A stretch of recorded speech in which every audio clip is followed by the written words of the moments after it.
Will fracking solve the energy crisis? Welcome to Mark and Pete. Here's a thought. Nervous energy. A town that was energy lacking turned to the idea of fracking. Their homes started to shake and foundations did quake. Now life is very nerve-wracking.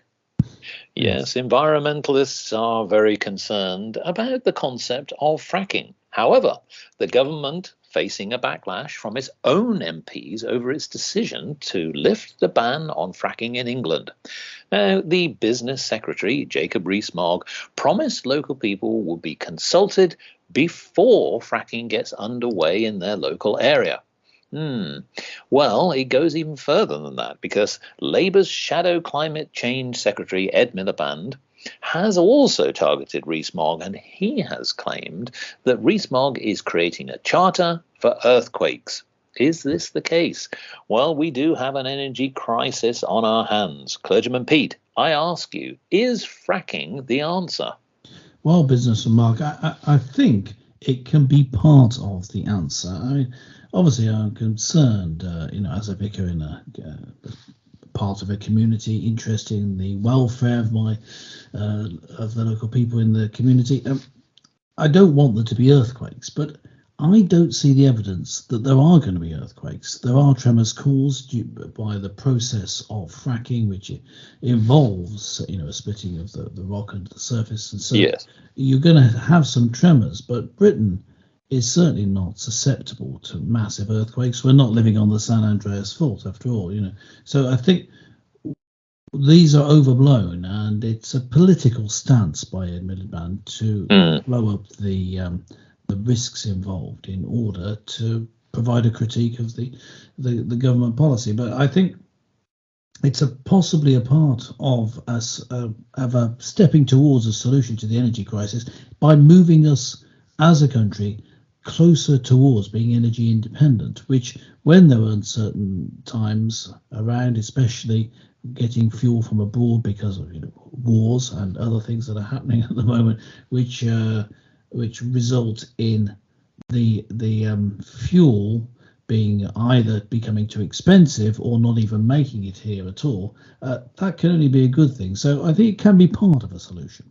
Yes. Well, I think we should probably sort of air the concerns of why many environmental lobbyists, and particularly those people who are in communities such as Lancashire and many, many others around the England area, are sort of referring to a few things that have already been scientifically studied. So back in 2019, at an oil and gas exploration company, Quadrilla's fracking site in Lancashire, there were more than 120 tremors that were recorded. Now, it needs to be put into context because these were seen to be too small to be felt. However, of course, many of the British Geological Society, the BGS, also considered some of the science behind this particular technique. Now, the thing here is that what's also a bit of a concern is that it's inconclusive because they claim that forecasting the occurrence of large earthquakes remains a scientific challenge for the geoscience community. Now, okay, so the fact of the matter is that it has to be done case by case because each community geologically is different. So, as we all know, the whole concept of shale rock, for example, has small faults in them. And these are the areas of stress. The principle being is that you drill into them with water injected into the rock with special water lubricants in the shale, and that moves the rock, fragments it effectively, shakes it along these faults, and that brings the tremor and effectively releases the gas. We have an abundance of these particular areas. Should we actually exploit them? Is it the right strategy? Well, I think a lot of people are certainly thinking about it from a business perspective. From my point of view, I actually think it has to be done case by case. And the fact is we need to move quickly. Why? We're in an energy crisis. You could argue it's a bit too late, because as Clergyman Pete has already highlighted, if we were really going to exploit the energy or potential energy that's there, maybe previous governments should have actually already pushed this forward and started to extract some of the gas. Now, what I would say here is that there is no doubt that anyone who lives near a site is going to be concerned. Will it affect their houses? Will it affect their community? What does it really mean for the long-term impact of the environment? But the fact is, you can't get away from that we need the energy. We need the energy to fuel the rest of the nation. We need it to fuel our homes, our businesses, our schools, our hospitals, etc. We cannot rely on energy from other foreign sources alone. Now, fracking is definitely something that is being explored more and more. I will say that as techniques, it's getting tighter and tighter and better and better. The techniques are being more mastered by other nations. Fracking doesn't just occur, of course, potentially in the United Kingdom. It occurs in the United States and many other countries who have started to use this technique. So, look, we know that obviously this does affect communities, clergymen, Pete. But what the government has said, and particularly Rees-Mogg, is that people would be compensated. So the point here is that it's not ideal, but should we be thinking that it's actually for the greater good if you are going to be affected? Well, I think the point is you wouldn't consider going this route if there weren't any possibility of you becoming independent and in fact heading towards being a net exporter of energy, which Liz Truss, the Prime Minister, has the aim of being by 2040, she stated in an earlier address.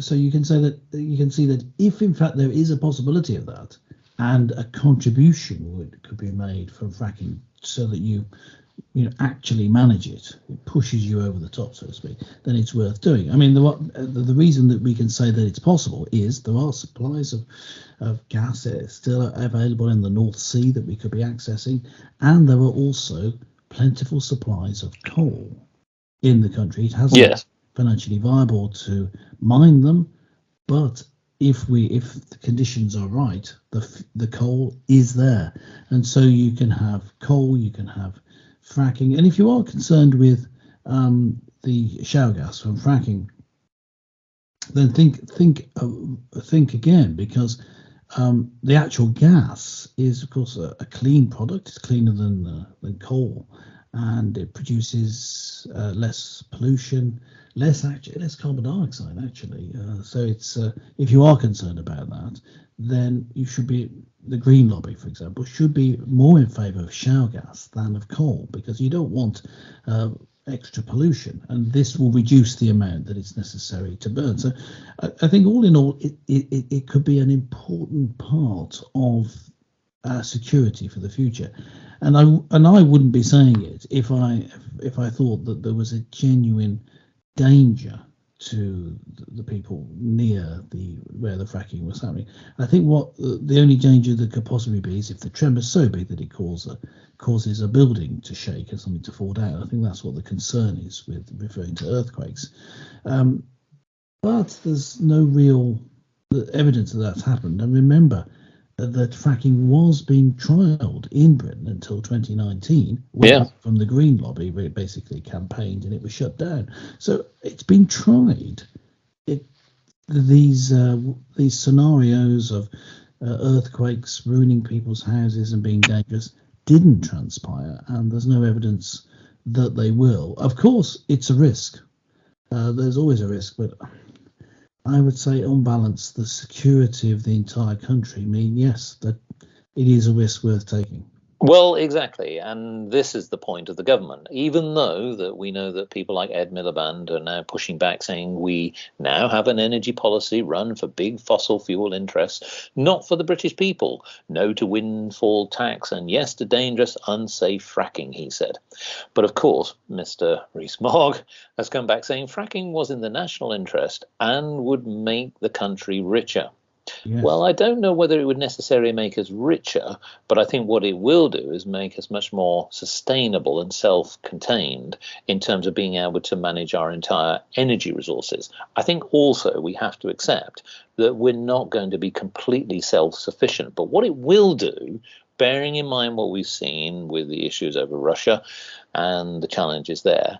And it's not just Russia alone. We have to accept that there are other providers where we import oil and gas.